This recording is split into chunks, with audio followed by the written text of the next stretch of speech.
Halo,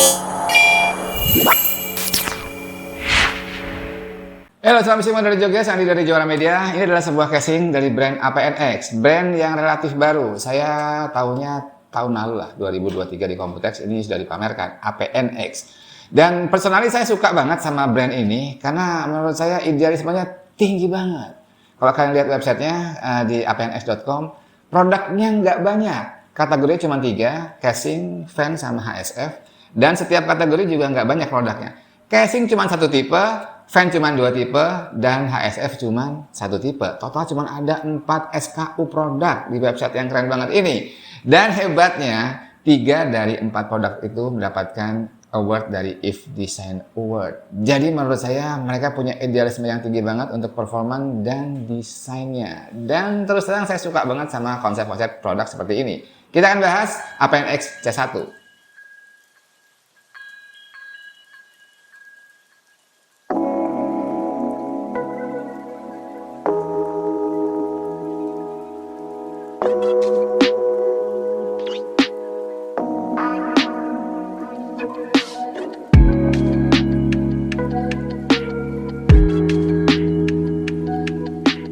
APNX C1 ini dari awal saya sudah suka, sudah tertarik ya. Ketika tahun lalu saya lihat di pameran di Computex 2023, saya cukup tertarik dengan desainnya yang elegan. Karena saya emang selalu tertarik sama desain-desain seperti itu.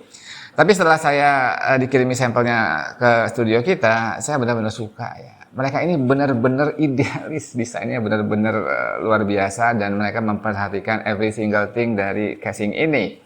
Oke, APNX 1 satu-satunya casing dari APNX. Kita coba lihat spesifikasinya. Ini secara umum mid tower ada 3 opsi warna, ada hitam, ada putih, ada juga yang mereka bilang chroma flare. Terus untuk bahannya ini 0,8 mm, jadi cukup tebal. Terus support motherboardnya ini ATX, micro ATX, dan mini ITX. Terus dimensionnya itu 230 mm untuk lebarnya, tingginya ini 477 mm, dan ke belakangnya ini 440 mm. Bisa muat 3,5 inci drive itu 3 biji, terus 2,5 incinya itu bisa juga 3 biji. Expansion slot di bagian bawahnya ini ada 7 slot. Terus untuk GPU clearance-nya, maksimum GPU yang bisa dipasang di sini 395 mm. Terus untuk CPU coolernya maksimum tingginya 166 mm. Sedangkan untuk fan-nya di bagian depan itu bisa dipasangi 120 mm x 3 atau 140 mm x 3. Di bagian atas itu bisa dipasangin 120 mm x 3 atau 2 kali 140 mm. Di samping ini juga bisa 120 mm dan juga 140 mm x 3, dan di bagian belakang cuma 12 cm ya, 120 mm. Jadi sebenarnya banyak banget opsi yang bisa dipasang di casing ini untuk fan. Oke, habis ini kita coba teardown. Ini semuanya toolless, hampir semuanya toolless. Kita akan coba praktekkan men-teardown casing ini dari mulai panel sampingnya, panel depan, panel belakang. Ayo kita mulai.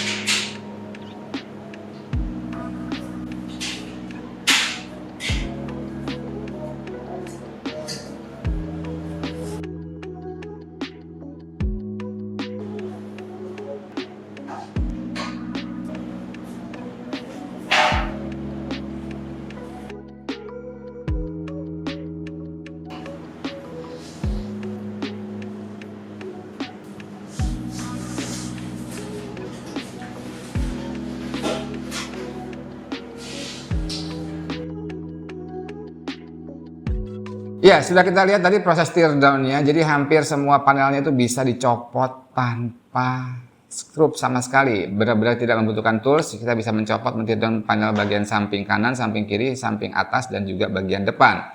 Cuma memang tadi ketika itu nyopot ini, cover PSU bagian depan, kalau kita mau pakai AIO 360 kan harus dicopot nih juga cover bagian samping ini. Kalau kita mau menggunakan radiator untuk dipasang di bagian samping casing ini.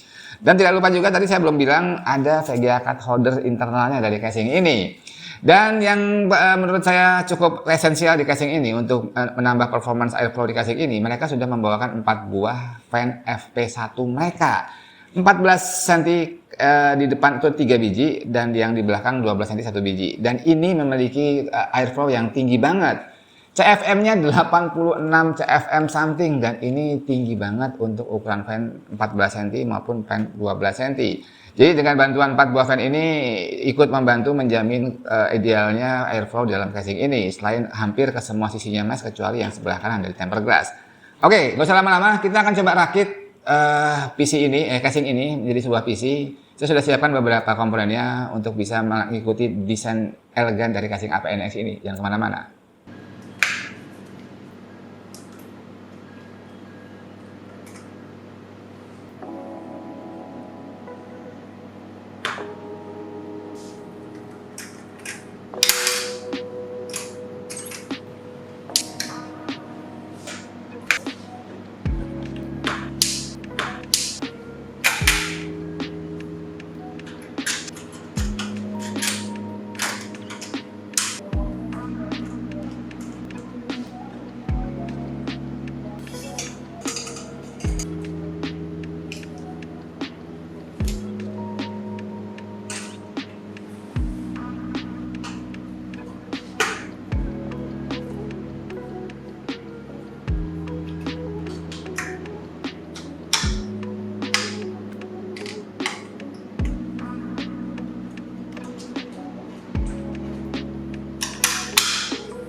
Ya, sudah kita rakit dari sebuah PC jadi, elegan banget, keren banget. Kita juga berusaha untuk cari komponen-komponen yang secara tema desain inline dengan tema desainnya si APNX C1 ini. Coolernya juga dari APNX yang desain temanya kurang lebih sama, minimalis elegan, dan motherboardnya juga kita pilih dari NZXT yang memiliki tema kurang lebih sama, elegan, minimalis. Jadinya kayak gini, saya puas banget. Tapi di awal saya juga sudah bilang kalau saya secara personal nih, saya pribadi suka banget sama desain casing kayak gini yang minimalis elegan, dan ketika sudah kita tear down, sudah kita rakit jadi sebuah PC, experience ngerakitnya memang menurut saya semuanya sesuai dengan ekspektasi saya. Oke, kita coba rangkum beberapa poin positif menurut saya tentang casing APNX C1 ini. Yang pertama secara desain memang stand out ya, menurut saya cukup stand out dan cukup rapi, semuanya dipikirkan secara matang oleh APNX, dan saya juga nggak heran kalau casing ini juga dapat penghargaan Design Award dari IF Award ya. Terus secara build quality yang kedua juga kokoh banget 0,8, terus presisi banget dan finishingnya juga halus banget. Jadi secara proses perakitan tadi, dalam proses perakitan tidak ada kendala sama sekali. Semuanya bisa dilakukan dengan sangat baik untuk nyapat panel-panelnya, bukan cuma tools, bahkan effortless saking presisinya ya, nggak perlu ditekan-tekan ya. Terus untuk bagian kabel manajemen juga mereka memikirkan dengan sangat matang, jadi ada space yang cukup lebar, ada 4 cm di bagian kiri untuk kita bisa leluasa untuk merapikan kabel di sebelah kiri. Terus berikutnya poin positifnya adalah opsi fan yang bisa dipasang di casing ini beragam. Jadi yang bagian depan ada 12 cm atau 14 cm dan sama-sama 3 pieces ya. Biasanya 12 cm 3 pieces atau 14 cm 2 kali 2 pieces, tapi ini enggak, bisa 3 pieces semua, 12 cm atau 14 cm. Juga ada opsi menggunakan fan di bagian samping dan di bagian atas juga satu di bagian belakang. Terus berikutnya fan bawaannya, ini juga nggak main-main. Fan bawaannya ini dari APNX juga dengan CFM yang tinggi banget, sampai 86 CFM lebih. Dan ini jarang kita jumpai di sebuah fan 14 cm maupun 12 cm. Jadi untuk urusan airflow dengan casing, dengan fan bawaannya aja saya rasa sudah cukup ya dengan CFM setinggi itu. Terus untuk berikutnya sudah disediakan VGA cut holder. Ya, jadi opsi VGA cut juga sangat panjang, bisa sampai sekitar 40 cm dan sudah disediakan VGA cut holder juga. Oke, berikutnya kita omongin ada nggak sih poin-poin yang perlu diperhatikan di casing APNX C1 ini? Ya, selama proses perakitan tadi saya ada satu yang kenotis sama saya. Untuk cover PSU bagian depan ini kan modular, bisa dicopot kalau kita memasang radiator di bagian samping. Nah, proses nyopotnya ini nggak gampang. Jadi ada 2 skrup di bagian bawah. Jadi mau nggak mau ketika kita mau nyopot cover PSU bagian depan, casingnya harus ditidurkan. Ini sayang banget. Harusnya APNX bisa memikirkan konstruksi supaya nyopot cover PSU bagian depan nggak usah sampai nidulin casing ya. Paling itu ya yang perlu diperhatikan kalau kalian naksir sama casing APNX C1 ini. Oke, itu aja yang kita bisa sharing pada video singkat kali ini tentang sebuah casing dari brand APNX seri C1 yang ternyata punya keunggulan yang cukup banyak dan dijual di harga sekitar 1,7 juta. Ditawarkan dengan 3 opsi warna, yang hitam kayak gini, yang putih, dan sebuah warna khusus yang mereka sebut chroma flare. Oke, gimana menurut kalian tentang casing ini? Monggo tulis di kolom komentar. Semoga yang singkat dan sederhana ini bisa menginspirasi, memberikan info yang berguna, dan semoga bermanfaat. Sampai jumpa di video berikutnya. Salam istimewa dari Jogja.